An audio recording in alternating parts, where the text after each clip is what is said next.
Hi there, my name is Kimberly Wilson of Tranquility du Jour, and welcome to another episode of Tea with Kimberly.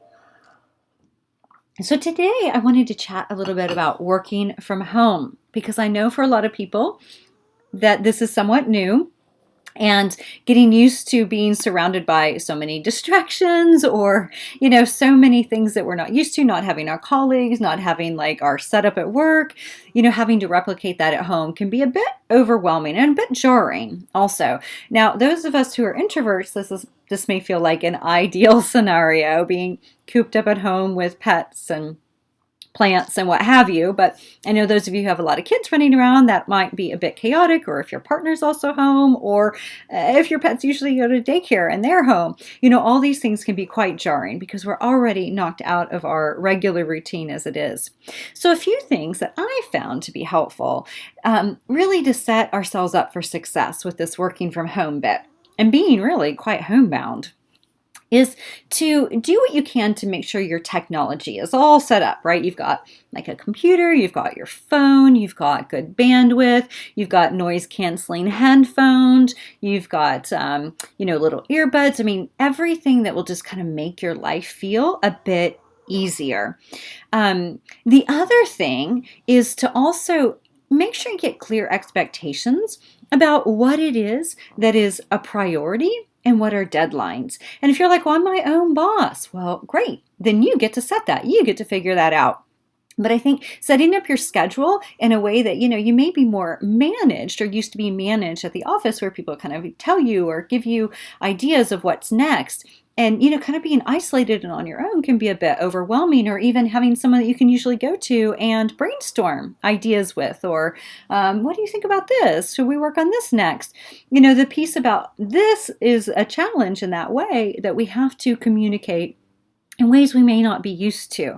We can't just go next door and ask our colleague about something. So, getting things set up like Slack or different ways that you can communicate with one another and regularly chat and check in on projects and programs, kind of whatever that might be. Of course, things like Zoom are really great to be able to connect via video. And, so it's like we're kind of together, but we're not. So these are ways that can help from a technology setup and also getting clear on what are my priorities. The other thing is to get ready in the morning. So your basic stuff, right? You get up, you get dressed, you brush your teeth, you get ready. Now, you're probably saving money and time on a commute, and then also potentially on the money that you would typically use to eat out for lunch or maybe after work. So think about what can you do to set yourself up for success at home by having a well-stocked fridge with things that are healthy and nourishing. Another really important piece. Also to set limits. Okay, when are you going to step away from the computer? When are you going to step away from work? When are you going to show up to work? But really also, when are you going to step away? Because it's hard whenever your work and your life are so intertwined because you're in one space. So you don't like come in and go out necessarily as you would going to an office. And so what can you do to really kind of set yourself up so that you have clearly defined, this is my work time, this is my play time. And another piece that can be helpful is to set up a separate workspace. So even if you live in a tiny space, can you get a little nook that has like everything you need? Maybe even like in a basket or in a file folder box, something that just allows you to have, okay, this is all my work stuff. When I pull this out, I put on my work hat. Whenever I put it away, I then transition into the rest of my day. So another thing is to get as clear as you can about how it is you want your day to flow, and try not to alter it too much from what it typically looks like. So if you're typically at work at 9, but you're commuting from 8 to 9, that 8 to 9 is now yours, right? So you can do different things with that. You could read. You could meditate, you could work out, doing some yoga at home, and there's a lot of great videos out there. Those of you who are subscribed to my Love Notes, you get access to Tranquil Treasures, where I have some yoga videos and some mindfulness downloads, MP3s. So, the thing about this is like, okay, how can I utilize this time in a way that is really as nourishing as possible to me?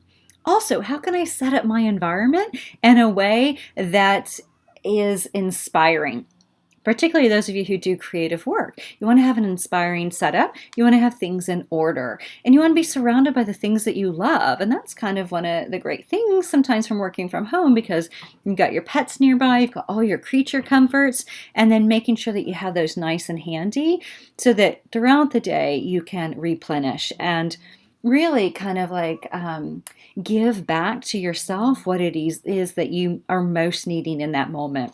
So throughout this, I really want to encourage you to regularly check in with yourself. Just ask, what do I most need right now? And what can you do to give that to yourself? Whether or not it's, I'm really thirsty, I really need to eat, or mama needs to get out of the house and go for a walk. So getting more in touch with your needs, and particularly when we're in a situation like this, is going to really, really benefit us. All right, so wishing you smooth days ahead. Thank you for tuning in, and I'll see you next time. Tea with Kimberly. Thanks.